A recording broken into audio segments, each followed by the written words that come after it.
Hey, how's it going? Just a quick tip right now.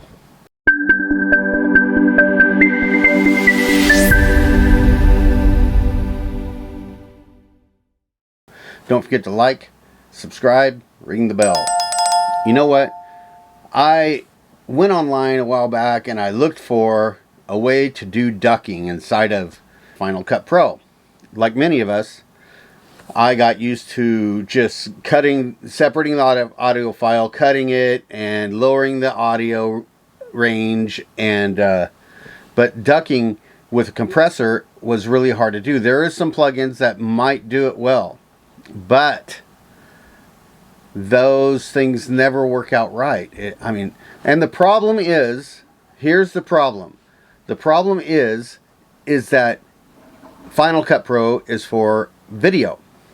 Well, ta-da! I don't know what I'm thinking. If you want to work with audio and do audio ducting, what should you use? Not Final Cut Pro. You should use Logic Pro. Use audio for audio, video for video. So this is how you do it the professional way and the correct way. Ducting the professional way. Here we go. Let's check it out. Okay, we're just going to show you this down and dirty real quick, right?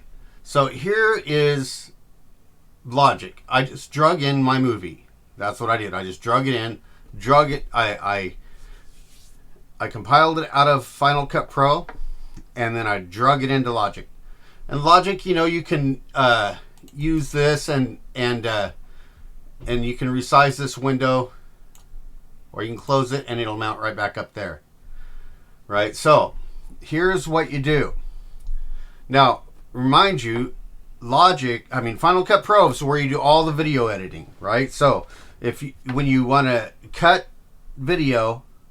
pieces out of your video, and you want to go high or slow, fast, 4x speed, or slow rate speed, or whatever like that, or add transitions, all that stuff you want to do first. Get all that done. Anything that have to do with video, do that first. And then drag it into Logic. And when you want to start working with just the audio, right? Now, what I do is in Final Cut Pro, I will also, when I do my video edits, I will mute whatever parts that I want to mute, because it's easier that way. I just mute those pieces after I cut them. Then I'm all done with that. I drag it in here. And what I get is this track and this track. And that's what I get. And then for me, I do voiceovers, and that's what this track is. This third track, it's voiceover. Here, let me I'll name it right now. So this is the track that I added in my voice on top of the video when I wanted to explain something. Now, I sum both of those, right? All I do is, how you do in Logic. You highlight both of them, and then you right-click, and you go to create new. Well, I've already created one, so it's not going to let me, right? But it'll have a selection there that says create new folder or create new sum. And that compiles them both into here. Okay, so what I did for each one is I for the regular audio, right, I went ahead and put an EQ on it, cutting off of, anything below 40 hertz. Don't need that. That's just rumble. And then I put a limiter on here so that I could adjust. I set my limiter to negative 4.5 dB because I want to really make all the levels right, because this is going in a video. And then I tried to match, right? I use this EQ to match the tone from my mic in Logic to however my voice sounded in the video. So I match it the best I can. There's programs that you can do that will match it right away, by the way, but I just done it this way because it's faster for me.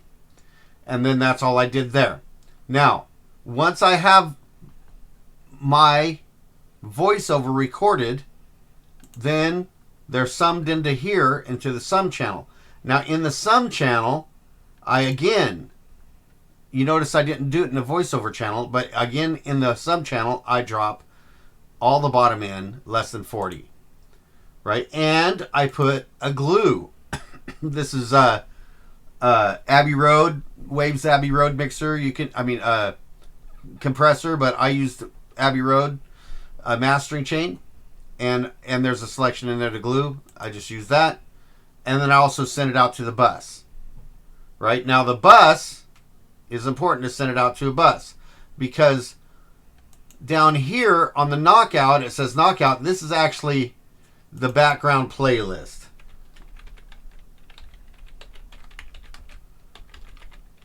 I'll just put playlist like that. That's the background playlist. There's this other audio track was just extra. I accidentally put it in, didn't bother taking it out. Right? So, and then I drag all my music in. Drag all your music in. Okay? And then and I went ahead and put a compressor on that track. Here, let me draw this up. I put a small compressor on there. Right? It's not doing much. But what it is doing is side chaining. Actually, it's doing a lot. Here's what we do. We put the compressor on here. Right? This is on the background channel. And I use the Platinum Digital because it's a good compressor. And you bring this way down. Right? You bring it way down. Right? 50 was too much. I found my sweet spot to be right about there. Which is about 46. I brought the knee down to about 1.9. I'm sitting at 0 makeup, right? Because I don't want to boost anything. And I put a pretty hard knee on it right here. And I got 0 milliseconds attack time. I want that compressor to kick in as soon as it gets a signal on the side chain. And I have a really slow release time. Okay, so what happens is I bust into the bus 2 from the sum, right? That's what a side chain to. Side chain 2 to bus 2 from sum. So every time that this vocal track every time that there's sound coming off of either the video or off of my voiceover, it ducks the playlist below. So just to show you how it works, I'm gonna just play a little piece here. Let me check and make sure I got that on. Let me turn it on here. I'll play a little piece for you. Here we go. Number 9, and they're on 22 now. So there you go. Uh-oh, I got a phone call. Now, what would happen if I turn this off? To episode 6. Okay, so if you're wondering, No ducking. Turn it on. I just split up my signal so that I can have the output to the output to the OSB as well as going out my mains. All right, so you can see it's ducking really heavy. It ducks every time there's any kind of voiceover or sound coming off of the sum, which is the sum of the video and the sum of my voiceover. It ducks the music. The last step that you have to do is to compile it. Now, here's the thing about this. It's going to be a really big file. When you're done, it's going to be bigger than it was when you put it in there. But that's okay. You know, you can upload it or whatever, you know. So you go to File, and then you don't go to Bounce. No. No bouncy, no bounce. You go to Movie. Export audio to movie. Click Export Audio. Have it named. You got it where you're going. Press Save. And then click the sound that you want included. And normally right here, I've already compiled this so it's not here. But normally right here is another selection that says, do you want separate tracks?